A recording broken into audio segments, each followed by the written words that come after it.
Magandang araw mga kaibigan. Andito naman tayo sa kay Sir Dindo para i-update natin ang kanyang naramdaman ngayon. Kamusta yung pakiramdam mo? Ah, mo ah Delicate.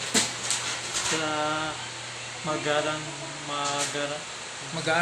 magaan ng aking pakiramdam at saka yung lalong yung ano Malakas. lumalakas na yung may improve na po ang kanyang may Pakiramdam. improvement na po ang kanya ang ating sa mga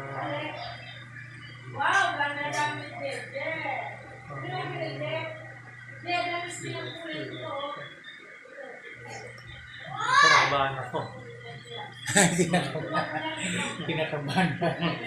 Natapos lang natin kasi ng pag-therapy medyo Kinakabahan ako. Kaya naiya ka. Hindi ka maiya pagka nakita na nila mo gumagaling ka. sa ito nga sabi ko lang po, nag-i-improve mga Karamdaman mo. karamdaman ko. Yung paa mo na kita natin kung maangat mo nga.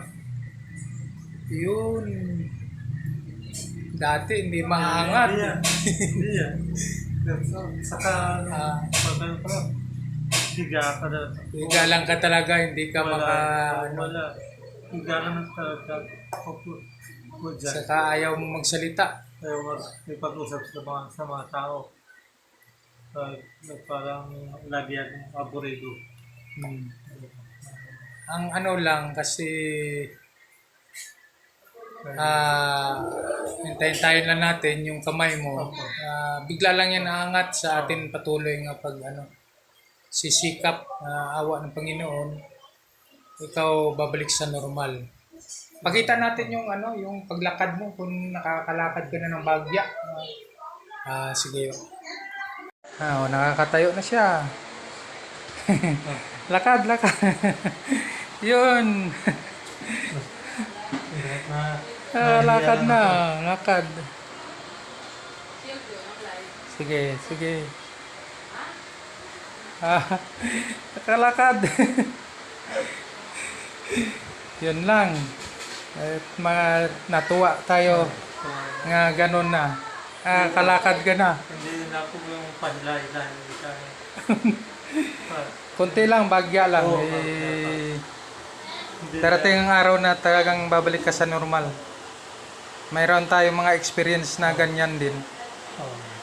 Na talagang akalain natin ay wala nang chance, pero sa awa ng Panginoon binibigyan ka ng second chance. Dahil sikap lang tayo kasi yung buhay natin ganyan talaga. Mayroon tayong nilalabag na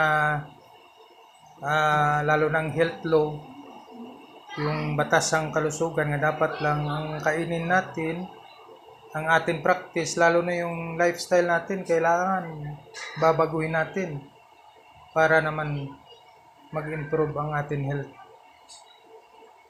Gayon lang mga kapatid. Bye-bye.